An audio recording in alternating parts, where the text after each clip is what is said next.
Hello Taurus, and welcome back to the channel. I'm Jen with Bohemian Path Tarot, and it is time for November readings. I've got the Star Maiden Tarot here this time, and as always, this is a general reading for a general Taurus audience, so it might really resonate with you this month. It might resonate a little bit, or it might resonate a little bit later in the month because it might be predictive. And so you might not recognize it right now, but it might kick in a little later. Or it might not fully resonate, and one of your other placements might resonate more fully. So be sure to check out the videos for your sun sign, your moon sign, and your rising sign. But of course, if it doesn't fully resonate, please feel free to take what does resonate and leave what doesn't for the other Taurians. I offer these with love and support, but the cards do not compel. You are not forced to take the messages. You are not forced to comply with the advice by any stretch. So I'm going to go ahead and give the deck a really good shuffle for you, but if you've been here before, you know that I like to fast forward the video over the shuffling part, just because I like to focus on that. I don't like to chit-chat over the shuffling. So I will catch up with you when we are about to lay out the cards, okay? I'll see you in just a bit.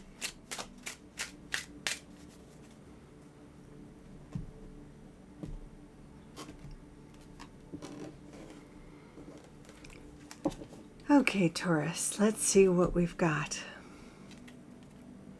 Ace of Wands, the Empress, the Sun, the Eight of Cups. Okay, wow. Wow, okay. Let's just get ourselves situated here. So the Eight of Cups is all about moving on. There's something here that is no longer serving you. Something in your life that that you are ready to walk away from. Or maybe you're not ready to walk away from, but there's some part of you that you know you need to move on from. Usually this comes up for me in one of two categories. It tends to come up when there's a job that no longer serves, or a position. Sometimes it's not, like the company, but it can be the role at a company. Or sometimes it's a relationship, living situation, something like that. So, this is going to show up differently for different Taurians, and it might not be specifically one of these for you, but it has to do with something in your life that may have at one point served or worked or been right, that you've now outgrown, or is not helpful, or is not what it was, or you have evolved, or something along those lines. So in the example of the workplace scenario, sometimes it comes up when your job, a boss changes, or the culture, the work environment is no longer conducive. It becomes toxic, and it's just time to move on. Sometimes, however, the role is fine, the people are fine, but it just feels like a dead end, and there isn't any room for growth, or you get bored at the thing you've been doing for a while, or maybe it's just a thing you got stuck doing and you never thought you'd be doing that thing, and you just need to be doing something else, or trying something else, or maybe you want to give more time to your Etsy store and you want to move part-time at a day job or something like that. It could be something along those lines. Maybe you don't want to work for somebody else at all. Maybe you want to do the entrepreneurial thing. Maybe you want to do your Etsy store or YouTube channel or tarot readings or something like that.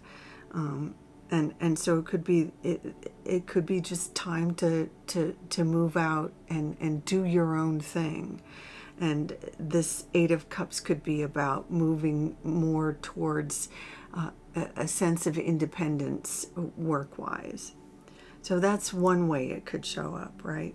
Honestly, I'm more comfortable talking about it being like a work situation than a relationship situation. That always, I'm always more careful to kind of tiptoe around the relationship stuff because, sometimes we just outgrow people or outpace people in relationship, but sometimes a thing isn't working as it was, or you're not getting what you need, and you just know you need to move on.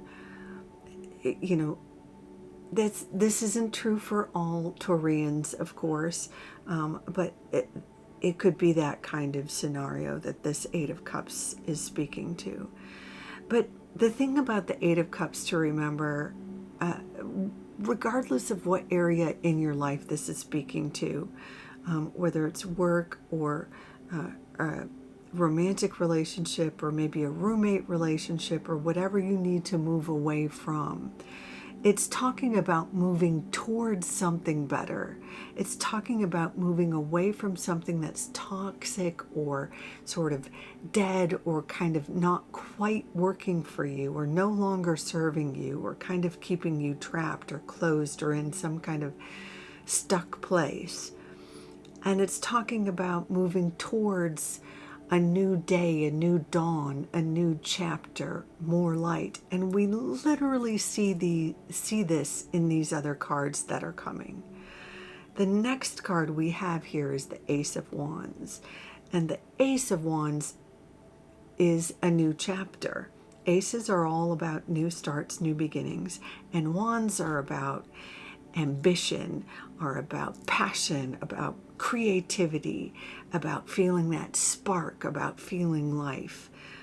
For me, Wands are typically about my creativity. And so when I see them come up, it usually has to do with some sort of creative piece, a new phase in terms of feeling ambition, about feeling motivated to chase a passion, to chase a career piece, especially if it has to do with either a creative angle or an entrepreneurial angle.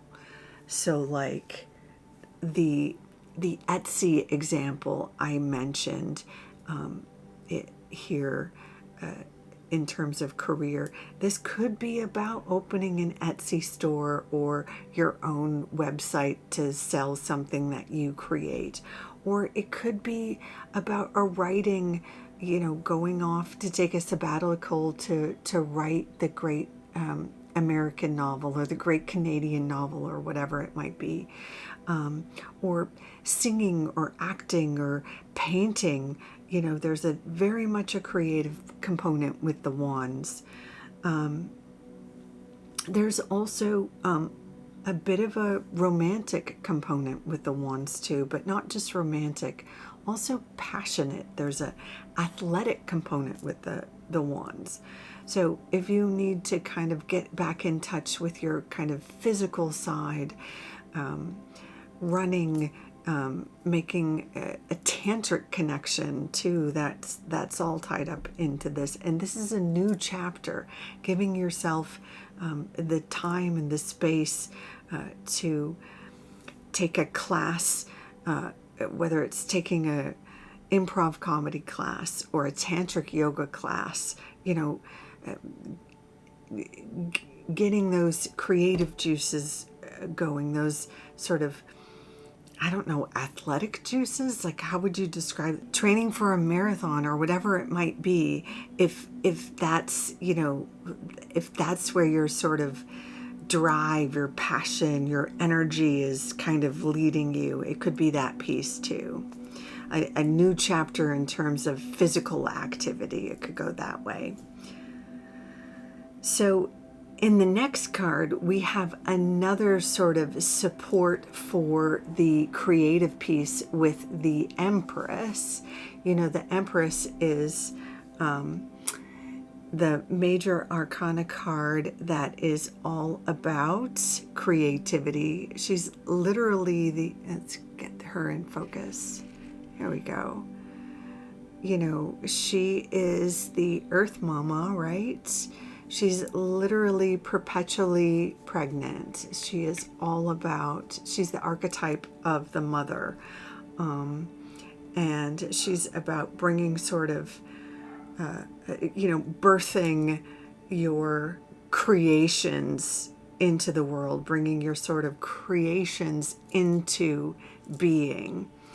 And so there's another piece here about being creative. Being an artist of any variety is supported in this card as well. Being a mother is supported, literally is supported as well. Of course, that is not going to be true for all Taurians, being a literal mother, but being a figurative mother, bringing your sort of creations, nurturing your creations, like nurturing your novel, nurturing your sort of brainchild, your entrepreneurial endeavor. Take that how that resonates. And then finally, for another call to, moving into the light, we literally have the sun. This is your final card here. And I don't know if it's helpful. There we go.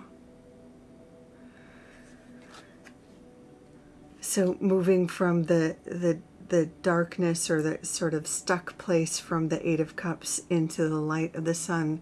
The sun is one of the most positive cards in the tarot, and you've got two major arcana cards here. This card about moving away from something to a new chapter, and this is also about literally a new day. With the sun, you have, the dawn, the new day, and the sun is the brightest. It's all about easy new beginnings, easy, gentle victories. It's about laughter, joy, harmony. There's also a piece about children here as well, because this is associated with simple new beginnings.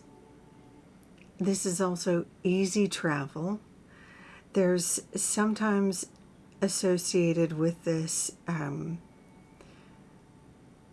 obviously, summer, warm places, California, any place sunny, vacations, especially to sunny climates, warm climates.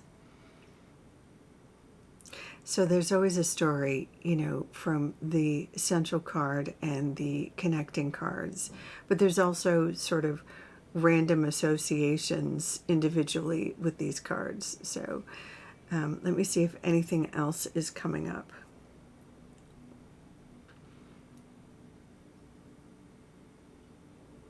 Oh, one last thing I would say about the Empress, and it almost seems in contrast with the whole giving birth piece and the nurturing piece. But there's also a piece about the Empress, about receiving compliments, receiving gifts. So as much as there is a giving piece with the Empress, there's also the capacity to receive as well. So keep that in mind in this phase. The Empress has the capacity to give in great measure, but is also extremely comfortable receiving. So for any of you who may be not as practiced, shall we say, receiving compliments, or not as practiced, not as comfortable receiving, or maybe just generally more comfortable doing for others than you are receiving from others. This is a great phase to kind of switch up, or practice, that skill, practice receiving. So there's that.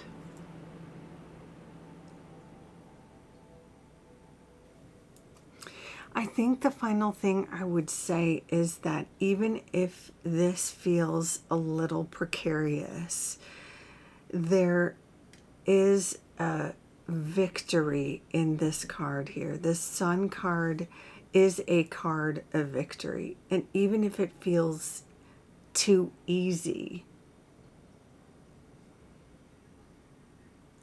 I think you'll be surprised at how things kind of fall into place once you kind of make this move.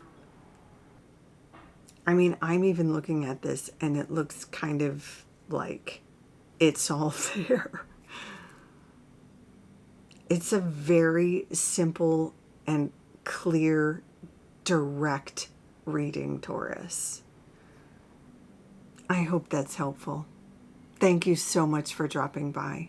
Until next time, take good care. Bye for now.